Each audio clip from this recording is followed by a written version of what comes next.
ప్రత్యర్థి బలంగా ఉన్న నియోజకవర్గంలో మరింత సమన్వయంతో పనిచేయాల్సిన చోట ఆ టీడీపీ లీడర్స్ ఇద్దరు ఈగోలకు పోతున్నారా? చివరికి నువ్వెంతంటే నువ్వెంత అనుకోవడమే గాక వార్నింగ్స్ ఇచ్చుకునేదాకా వెళ్ళిందా? పార్టీ పెద్దలు తలంటిన మా దారి మాదేనన్నట్టుగా ఉన్నారా? వీళ్ల మధ్య క్యాడర్ నలిగిపోతున్న పరిస్థితి ఏ నియోజకవర్గంలో ఉంది? ఎవరా ఇద్దరు నాయకులు? పులివెందుల పాలిటిక్స్లోకి వైఎస్ ఫ్యామిలీ ఎంటర్ అయ్యాక మరో వ్యక్తి గెలిచిన దాఖలాలు లేవు. అలాంటి చోట మరింత సమన్వయంతో పనిచేయాల్సిన టీడీపీ నేతలు ఇద్దరూ వ్యక్తిగత ఈగోలకు పోయి ఇంకా దిగజార్చుతున్నారన్న టాక్ నడుస్తోంది ఉమ్మడి కడప రాజకీయ వర్గాల్లో. ఇక్కడ సిట్టింగ్ ఎమ్మెల్సీ రామ్ గోపాల్ రెడ్డి, మాజీ ఎమ్మెల్సీ నియోజకవర్గ ఇన్ఛార్జ్ బీటెక్ రవి మధ్య కోల్డ్ వార్ తారస్థాయికి చేరిందట. దీంతో క్యాడర్ ఎటువైపు ఉండాలో తెలియక గందరగోళ పడుతున్నట్టుగా సమాచారం. ఇప్పటికే 2 సార్లు బీటెక్ రవి అనుచరులు రామ్ గోపాల్ రెడ్డికి ఆయన వర్గానికి వార్నింగ్ ఇచ్చారట. గత అసెంబ్లీ ఎన్నికల్లో జగన్ వైనాట్ 175 అంటే టీడీపీ అధినేత చంద్రబాబు వైనాట్ పులివెందులా అన్నారు. ఇక రాష్ట్రంలో కూటమి అధికారంలోకి వచ్చాక పులివెందులని అంత తేలిగ్గా వదలకూడదన్న ఉద్దేశంతో ఉందట టీడీపీ అధిష్టానం.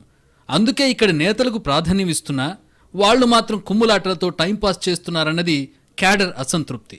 ఇటీవల నియోజకవర్గంలో ఉద్యోగాల విషయమై రామ్ గోపాల్ రెడ్డి, బీటెక్ రవి మధ్య విభేదాలు తలెత్తాయట. వేంపల్లి IIITలో 14 మందికి ఎటువంటి నోటిఫికేషన్ లేకుండానే ఉద్యోగాలు ఇచ్చారట. తను రికమెండ్ చేసిన వారికి ఉద్యోగాలు ఇవ్వాలని ఎమ్మెల్సీ రామ్ గోపాల్ రెడ్డి అధికారుల్ని ఆదేశించినట్టు సమాచారం. అయితే నేను నియోజకవర్గ ఇన్ఛార్జిని, నేను చెప్పిన వారికే ఉద్యోగాలు ఇవ్వాలని మాజీ ఎమ్మెల్సీ బీటెక్ రవి కూడా అధికారులపై ఒత్తిడి తెస్తున్నారట. మొత్తం 14 ఉద్యోగాల్లో 11 పోస్టుల్ని రామ్ గోపాల్ రెడ్డి అనుచరులకి ఇచ్చినట్టు తెలుస్తోంది. అక్కడే బీటెక్ రవికి మండిపోయిందని అంటున్నారు. దాంతోపాటు వేంపల్లి పంచాయతీ ఆఫీస్లో రామ్ గోపాల్ రెడ్డి అనుచరులు 9 మందికి జాబ్స్ ఇవ్వడంపై కూడా బీటెక్ రవి గుర్రుగా ఉన్నారట.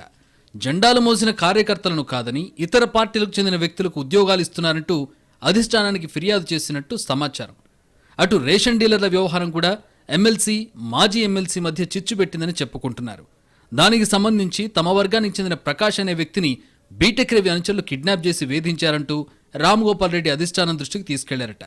ఇలా ఎవరికి వారు ఆధిపత్యం కోసం పోరాడుతూ అసలు పార్టీ వ్యవహారాలను గాలికి వదిలేశారంటున్నారు పులివెందుల టీడీపీ కార్యకర్తలు. ఎగస్ట్రాల్ చేస్తే చూస్తూ ఊరుకోబోమంటూ బీటెక్ రవి అనుచరులు ఎమ్మెల్సీ రామ్ గోపాల్ రెడ్డికి వార్నింగ్ ఇచ్చినట్టు సమాచారం. అసలు 2 వర్గాలు ఎప్పుడు ఎక్కడ ఘర్షణ పడతాయో అన్నంత టెన్షన్గా ఉందట పులివెందుల టీడీపీలో. పరిస్థితి చేజారిపోతోందని గమనించిన అధిష్టానం ఇద్దరికీ వార్నింగ్ ఇచ్చినట్టు సమాచారం. తాజాగా కదిరి నుంచి పులివెందుల మీదుగా కడప వెళ్లిన లోకేష్కు 2 వర్గాలు వేరువేరుగా స్వాగతం పలకడం కొసమెరుపు. పార్టీ పెద్దలు వార్నింగ్స్తో సరిపెడతారా లేక ఇద్దరిని సెట్ చేస్తారన్నది చూడాలంటున్నారు కార్యకర్తలు.